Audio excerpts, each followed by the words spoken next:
Radio Universidad de Chile presenta Tras las líneas. Conversaciones con Manuel Antonio Garretón, Premio Nacional de Ciencias Sociales.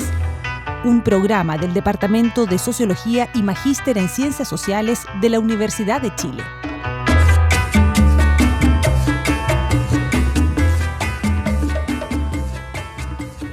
Muy buenas tardes.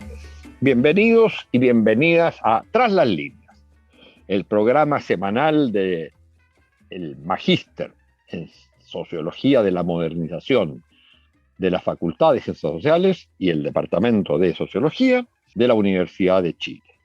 Como todos los martes, nos reunimos a conversar sobre los fenómenos que nos atañen como sociedad, como persona, desde la perspectiva de las ciencias sociales. Y están ocurriendo cosas muy importantes en nuestro continente, en América Latina. Todos estarán al tanto de las elecciones tan disputadas que se han producido en el Perú. En la segunda vuelta se enfrentan dos candidatos, cada uno cerca del 50%. Pero esto es reflejo de un fenómeno mucho más complejo que ocurre en la sociedad peruana y que, como algunos analistas han señalado, es de alguna manera, al menos en lo que se refiere al sistema político, probablemente el futuro de América Latina, donde los partidos parecieran ya no representar nada, donde el partido se puede armar para una elección, pero desaparece para la siguiente. Y donde entonces los liderazgos, los partidos incluso creados por algún líder, desaparecen muy rápidamente. No solo los partidos tradicionales que tenían un cierto anclaje, sino los partidos nuevos. Y la gente, la ciudadanía, pareciera no representarse en los partidos políticos. Y sin embargo, por supuesto, asiste en gran cantidad a votar en las elecciones presidenciales. Y aunque incluso quienes hayan leído o visto las entregas de resultados aparecen por el nombre de los candidatos, más que por partido a veces, pero la gente vota por candidatos, pero sin que tampoco esté claro cuál es realmente el grado de conexión con ese candidato, o si se trata más bien de la expresión de la gente, no de la convocatoria que hace un candidato, sino más bien la expresión de la gente que a través de un candidato eventual quiere plantear sus propias demandas sin que haya en esto, aunque uno pueda decir en el caso peruano que, por supuesto, Keiko Fujimori representa más a la derecha y que el electorado de derecha tiende a votar por ella y que Castillo tiende a ser votado más por la gente de izquierda. Sin embargo, pareciera ser que ese clivaje no da cuenta de lo que ocurre hoy día en la sociedad peruana. Bueno, para hablar de esto, hemos invitado a alguien muy connotado en la ciencia social peruana, sociólogo, politólogo también, que hizo sus estudios de doctorado en París, que ha sido profesor principal de la Pontificia Universidad Católica de Perú y de la Universidad Nacional de San Marcos, especialista en temas sobre Estado, sociedad, política en Perú y en América Latina, especializado en temas de ciudadanía y sociedad civil, coordinador de maestrías de sociología y de ciencia política de la Pontificia Universidad Católica de Perú, y que fue también, en un cargo muy importante en Perú, director de la Biblioteca Nacional. Ha sido también asesor de primeros ministros para las reformas del Estado. Es director también del famoso diario Marca. Estamos hablando de Sinesio López, un colega y gran amigo, con el cual vamos a conversar sobre el Perú en estos momentos, en estas elecciones. Y para partir, junto con darle la bienvenida a Sinesio, yo diría, bueno, lo que has planteado, Sinesio, es que aquí hay un problema de la sociedad peruana. Tú lo planteas más bien como un problema del Estado peruano, pero un problema en la sociedad peruana, que se hace difícilmente representable. Es una sociedad fragmentada, desintegrada, y en la cual entonces la relación con la política es una relación muy complicada, donde no existen, salvo que uno pueda ver ciertas tendencias en el electorado, pero no existen actores que representen la sociedad. ¿Quién sabe, como tú mismo lo has señalado, por qué esa sociedad es difícilmente representable? Bueno, sobre esto queremos conversar contigo y cuál sería tu visión inicial respecto de, en esta situación de crisis que ha vivido en el último tiempo Perú, qué representaban ambas candidaturas y qué se puede esperar del futuro. Partamos por qué representaban a tu juicio ambas candidaturas. Mira, en realidad eran candidatos sin partido, digamos, ¿no? O sea, bueno, Keiko Fujimori tenía su partido, pero digamos que trató de ser un partido y que hoy es un partido dinástico, ¿no? Pedro Castillo es un candidato que no tiene partido, no, se inscribió en el partido para poder postular 2 meses antes, ¿no? Pero no, es un hombre sin partido. Como la mayor parte, digamos, de los candidatos aquí, digamos, todos son candidatos sin partido, salvo uno, Acuña, que era dueño de un pequeño partido, porque ya no hay, como tú mismo lo has dicho, ya no hay partidos históricos ni partidos de los outsiders, ¿no? Entonces lo que hay hoy son pequeñas empresas políticas privadas que tienen un dueño, tienen una franquicia para poder postular y tienen un entorno que los anima, punto. Pero esa es empresa, no es partido. Es decir, partido, que eso es un abuso de lenguaje, ¿no es cierto? Pero son pequeñas empresas, ¿no? Y en realidad todas estas no han tenido un candidato, salvo Acuña, ¿no? Pero no han tenido un candidato propio, ¿no? Entonces, lo que ha pasado es eso, que son candidatos que no tienen partido, pero ¿qué pasa? Representaban a ciertas corrientes de opinión, ¿no? A ciertas corrientes de opinión o a ciertas eh, disposiciones del electorado que uno puede ver a lo largo del siglo XXI. O sea, el mapa electoral de Pedro Castillo, por ejemplo, ¿no? Es el mismo mapa del 2016 de Verónica Mendoza, de la izquierda también, el 2016, que estuvo peleando la segunda vuelta, ¿no? Es el mismo que tuvo Ollanta el 2011 y el 2006, y es el mismo que tuvo Toledo 2001. O sea, es el mapa de los electores descontentos, ¿no? De los insatisfechos, de los contestatarios, ¿no? En cambio, Keiko expresa más o menos una cierta corriente de ciudadanos que se sienten beneficiados, se sienten más o menos bien, satisfechos, en fin, y votan derecha, digamos, ¿no? Que va desde Ica un poco al norte, salvo Ancash, y bueno, toda la costa norte de Ica hacia arriba. Todo el mundo andino, parte de la selva, a todos votan Castillo, digamos, ¿no? Entonces, como tú has señalado también, has sugerido, ¿no? Es cierto esto, que son los ciudadanos los que buscan una expresión política, ¿no? Oye, Sinesio, perdona, para ser honesto con los auditores y auditoras, yo he sugerido estas cosas porque las leí de ti. Ay, ya, gracias. No, está bien, perfecto. Yo creo que los partidos no significan nada, ¿ya? O sea, el señor Cerrón solo, Perú Libre, no hubiera pasado la valla. Keiko al final pasó, pero llegó, digamos, a ver, en una disputa muy estrecha dentro de la derecha fragmentada, con De Soto y con López Aliaga, ¿no? Pasó por muy poquito, ¿no? Y entonces, bueno, yo diría, ahí son corrientes de opinión más o menos fuertes, la que decidieron que vaya Keiko, ¿no? Entonces, que tenía un entorno más firme, digamos, ¿no? Entonces, digamos que son expresiones de ciudadanos insatisfechos, contestatarios versus ciudadanos satisfechos, pero es un mapa electoral que se reproduce a lo largo del siglo XXI, digamos, ¿no? Entonces, lo ves repetido siempre, ¿no? Lo cual te dice ya cosas estructurales más de fondo, o sea, te dice la forma cómo funciona más o menos la sociedad y la economía peruana, digamos. Es una sociedad que no integra económicamente, o sea, nosotros como sociedad nos volvimos primario exportadores y de servicios, ¿no? O sea, y entonces, como economía, absorbe solamente a 90,000 trabajadores de los 300,000 que al año se presentan demandando trabajo, ¿no? Entonces quiere decir que quedan 210.000 en la sociedad informal, ¿no?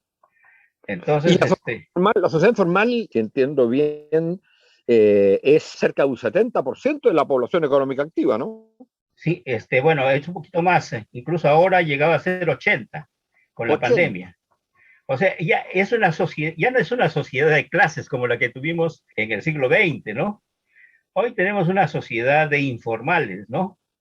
O sea, que es una sociedad de individuos, tal como lo imaginaron Hobbes, Locke en su momento, ¿no? Como sociedades originarias de individuos, pero más parecida a Locke que al imaginario de Hobbes, o sea, estos guerreros que compiten entre sí para sobrevivir.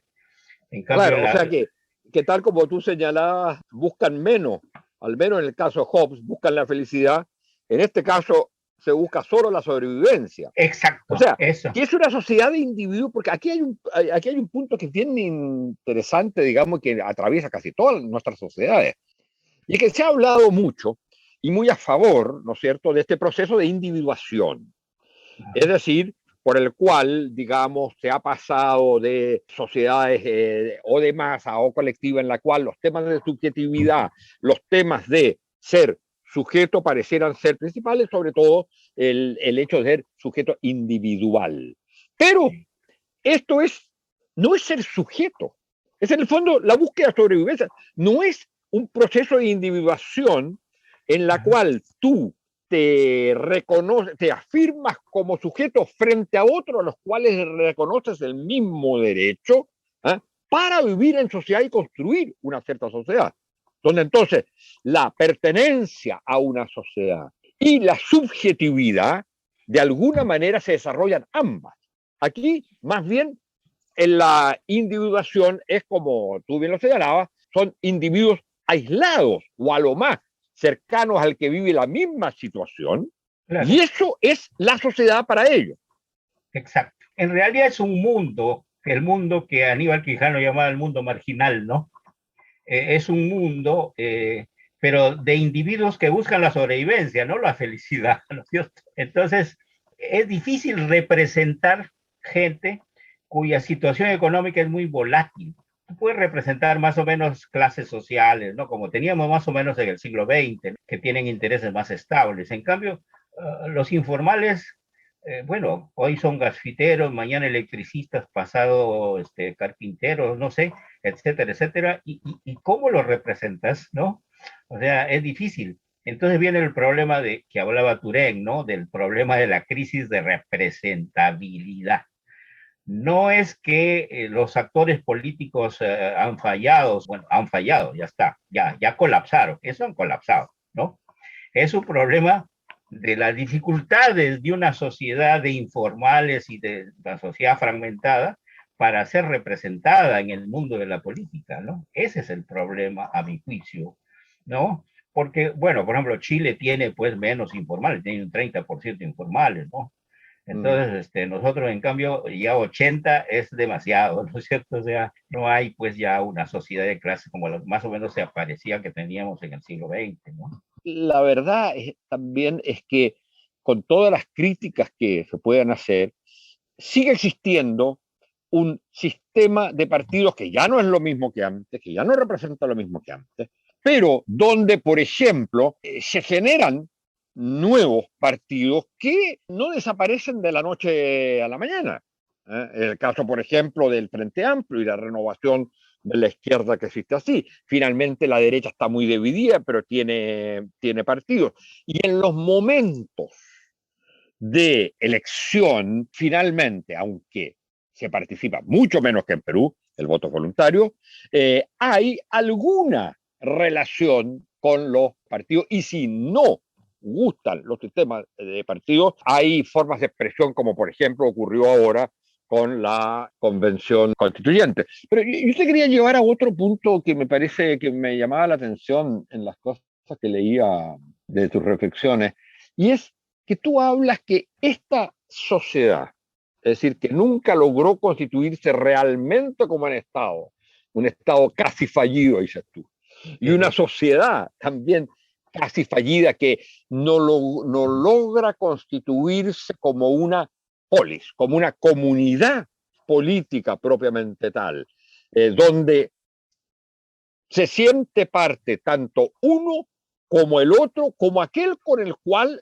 uno no tiene las mismas ideas y se enfrenta políticamente, pero se siente parte de una misma comunidad. Eso, la dificultad, por supuesto, de haber incluido al porcentaje por la población indígena, que tiene un porcentaje mucho más alto que en el caso chileno. O sea, la dificultad de convertirse en realmente sociedad y de un Estado que acoja a esa sociedad, exprese a esa sociedad, y por lo tanto esta sociedad de individuos que buscan su sobrevivencia, mayoritariamente eso, sin embargo estaría llegando a su punto terminal.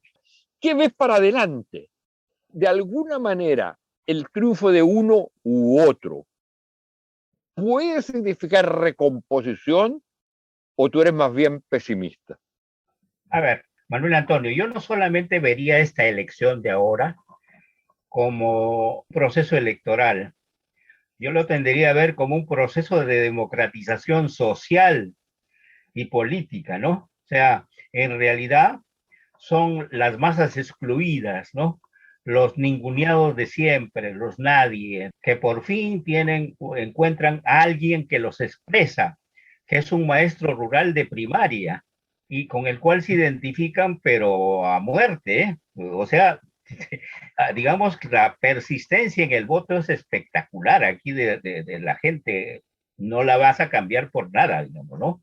O sea, todo ese mapa, digamos, de excluidos, que es las zonas más pobres del país, la zona andina, y el sur del Perú, digamos, es un conjunto de ciudadanos muy, no solamente descontentos, sino iracundos. Yo creo que como nunca en la historia yo he visto un voto lleno de ira, porque Pero además lo de Humala, lo de Ollantumala, ¿no era igual? mira, más o menos era parecido, pero recuerdas tú que Ollanta ganó a todos los poderes juntos, a toditos, pero después, a los 15 días, se sometió a los poderes fácticos, lo agarraron a periodicazos, a ver, quién va a ser tu ministro de Economía? ¿Quién va a ser el presidente del Banco Central Reserva? Y lo obligaron a que asuma a los mismos representantes que la derecha decía, ¿no? ¿Y por qué ahora no va a pasar? ¿Por qué No, ahora ahora podría no pasar lo mismo? no, yo pienso que es diferente ahora, ¿no? Porque, bueno, y espero, ¿no? Pocas veces ha habido una identidad tan fuerte, la gente y Pedro Castillo. Eso no estaba así con Ollanta, no era tan fuerte. Ollanta era un militar, ¿no? Que venía de la sierra, es cierto, pero no era, este es de la misma, es un representante, Ya, pero idéntico, es un tema de identidad. Los ciudadanos ya, ahí correcto. se identifican totalmente y él también, ¿no? O sea, yo diría que es una identidad tan fuerte que es difícil que traicione. Yo creo que de todas maneras va a haber ciertas aperturas, ¿no? Porque, bueno, la votación es estrecha, ¿no? Y va a tener que abrirse un poco, ¿no? Es evidente que en una campaña tú hablas básicamente para tu electorado, para quienes tienen que apoyarte, y en ese sentido, esa identidad contra algo para transformarlo enteramente es evidente. Pero una vez que tú ganas una elección, tienes Sí. que gobernar con el conjunto del país y aceptar al conjunto del país, te gusten o no te gusten muchos de sus actores. ¿Cuál va a ser, triunfando Pedro Castillo, la reacción de quienes, ya los datos dicen que el mercado reaccionaba muy duramente, la reacción contra él, como fue, parece, la campaña muy dura y muy violenta, y también cuál va a ser la reacción del pueblo, de los humillados, de aquellos que tú señalas que hoy día de alguna manera se identifican con Pedro Castillo, en la medida que éste tenga que, si es que lo hace, ¿no es cierto?, que negociar, que buscar acuerdos, etcétera. Porque yo entiendo que esta vez es lo que tú dices. Aquí hay un punto terminal porque esta es una identidad clara en un proceso electoral, más allá de eso, entre quien gana las elecciones y los que lo apoyaron. Nosotros ganamos, esa es la idea. Bueno, ¿cómo eso después, eso en una campaña es muy entendible, pero cómo se transforma eso en un gobierno del conjunto del país? Ya. Mira, yo creo que Castillo y tuvo su agenda que comenzó siendo muy radical, ¿no? Que era de cambio de todo, ¿no? Cambio del modelo económico, cambio de la constitución, cambiarlo todo, digamos, ¿no? Esa idea de cambio ya es generalizada en el país. Incluso la derecha y toda la derecha, los candidatos han terminado aceptando. Tan es así que en último tramo, los últimos 15 días, la señora Keiko Fujimori comenzó a hablar de cambio hacia el futuro, como contraponiéndolo al cambio radical que proponía Castillo, ¿no? Que es un poco lo que hizo García, que era un más político, en el año 2006, Alan García, ¿no? Que contrapuso al cambio radical de Ollanta el cambio responsable, ¿no? O sea, algo de eso ahí. Entonces, el cambio ha entrado en la agenda, ha entrado en la cabeza y la gente comienza a pensar también, la misma derecha, que obviamente es necesario hacer cambios, ¿no? Pero están dispuestos que a básicamente algunos cambios en lo que se refiere a salud, a reformas del Estado, salud, educación, en fin, ¿no? Mayor presupuesto para atender los problemas sociales, en fin, pero están duros con respecto al modelo económico y a la Constitución, ¿no es cierto? Entonces, yo creo que va a haber un primer, si Castillo triunfara o cuando ya consolidara su éxito, lo primero que tiene que hacer es conversar y ponerse de acuerdo en lo que hay que hacer. Hay cosas inmediatas en el cual todo el mundo está de acuerdo. El problema de la lucha contra la pandemia. Entonces, hay otro tema en el cual más o menos puede haber cierto acuerdo y no necesita cambios radicales, ¿no? Reactivar la economía, ponerle en marcha a la economía, ¿no? Que está totalmente, que fue totalmente paralizada, ahora ya está más o menos, además con precios altísimos del cobre, en fin. Entonces, yo creo que ese es un tema central sobre el cual se pueden poner de acuerdo, creo yo. Pero la puesta de acuerdo no significa precisamente para masas movilizadas, identificadas con alguien, porque va a hacer los cambios que son los cambios para ellos.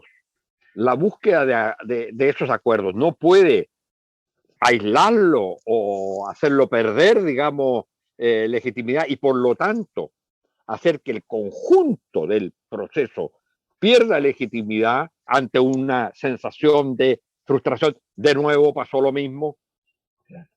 No, puede ser, digamos, es una posibilidad, pero creo que Castillo tiene suficiente capacidad como para decirles, miren, para gobernar el país, como hemos estado discutiendo, es necesario gobernar el Perú en su conjunto. Entonces tenemos que mirar el país más grande, o sea, queramos o no, estamos en el mismo ómnibus, digamos, ¿no? Formamos parte del mismo país y tenemos que tender algún puente, ¿no?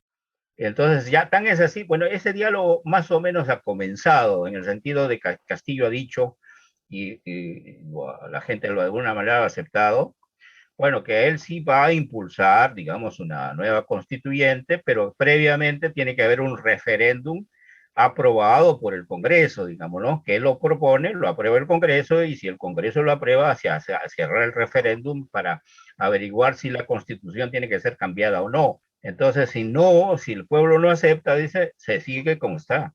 Se aceptan las reglas, ¿no?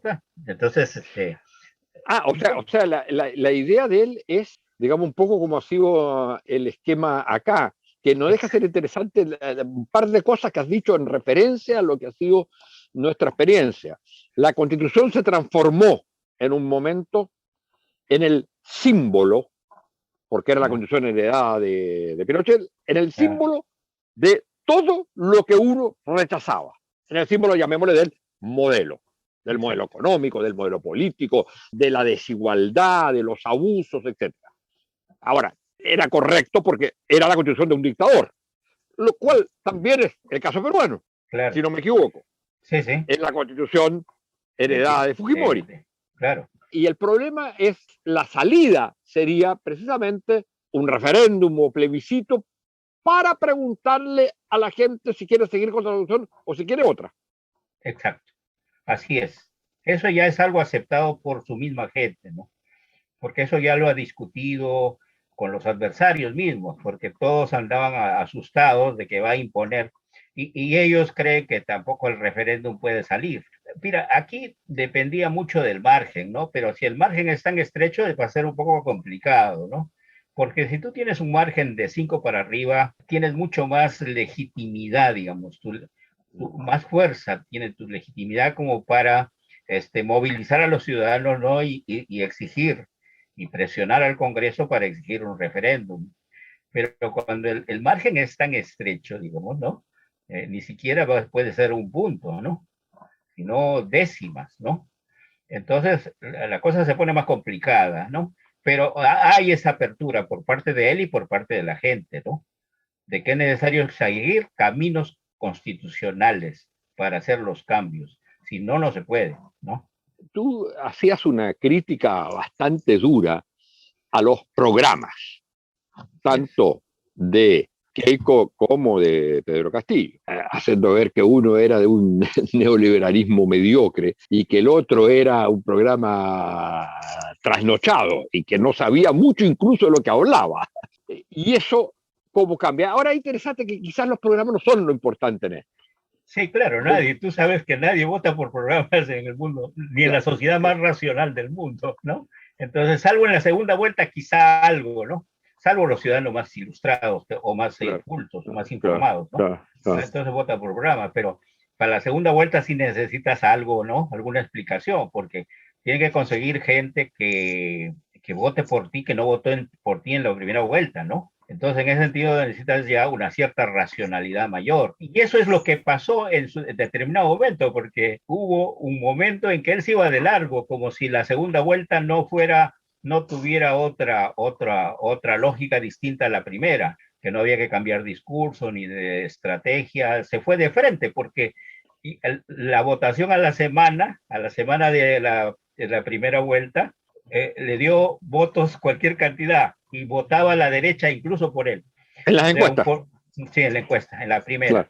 Entonces dijo, bueno, si todos ya votan por mí sin cambiar discurso ni estrategia, se fue de largo, ¿no?